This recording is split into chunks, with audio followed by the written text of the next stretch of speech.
Misi Allah dan Doa bagian kedua. Kolose 1 ayat 3-6 menuliskan, kami selalu mengucap syukur kepada Allah, Bapa Tuhan kita Yesus Kristus, setiap kali kami berdoa untuk kamu, karena kami telah mendengar tentang imanmu dalam Kristus Yesus dan tentang kasihmu terhadap semua orang kudus, oleh karena pengharapan yang disediakan bagi kamu di surga. Tentang pengharapan itu telah lebih dahulu kamu dengar dalam firman kebenaran, yaitu Injil yang sudah sampai kepada kamu.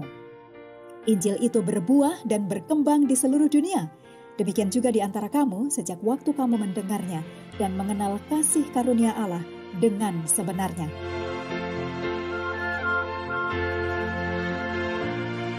Pertumbuhan yang pesat. Jemaat Perjanjian Baru bertumbuh dengan pesat. Sebagai jawaban terhadap doa yang sungguh-sungguh dan sepenuh hati, Roh Kudus dicurahkan dengan kuasa yang besar. 3.000 orang dibaptiskan di satu tempat dalam satu hari. Dalam Kisah Para Rasul 4, catatan menyatakan bahwa tetapi di antara orang yang mendengar ajaran itu banyak yang menjadi percaya, sehingga jumlah mereka kira-kira 5.000 orang laki-laki. Dicatat dalam Kisah Para Rasul 4 ayat yang keempat. Jika kita menghitung para wanita dan anak-anak, jumlah umat percaya dalam beberapa bulan setelah Hari Raya Pentakosta mencapai jumlah 15.000 sampai 20.000. Di sepanjang kitab Kisah Para Rasul, jemaat terus bertumbuh dengan pesat. Kisah Para Rasul 6 menyatakan bahwa sejumlah besar imam atau pemimpin agama menyerahkan diri dan percaya. Anda bisa lihat dalam ayat yang ke-7. Narasi menceritakan kisah tentang Filipus berkhotbah di Samaria, perjalanan misionaris Paulus ke sepanjang dunia Mediterania. Petrus belajar kitab suci bersama Cornelius, dan umat percaya dipenuhi dengan Roh Kudus dan membagikan pekabaran Kristus kemana-mana. Dampak pekabaran Injil begitu luas, sehingga Paulus dapat menyatakan bahwa kabar Injil telah dikabarkan di seluruh alam di bawah langit. Demikian dicatat dalam Kolose 1 ayat 23. Pengalaman jemaat Perjanjian Baru mengandung pelajaran kepada jemaat kita hari ini, sementara kita menunggu datangnya Tuhan kita. Apakah yang menjadi kunci keberhasilan mereka?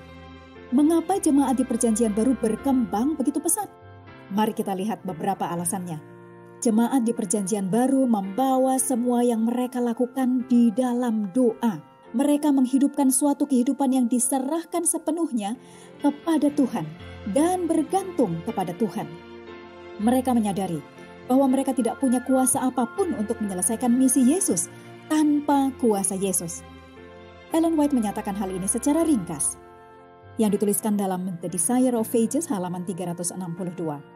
Kita harus terus memandang kepada Yesus, menyadari bahwa kuasanya lah yang membuat pekerjaannya berjalan.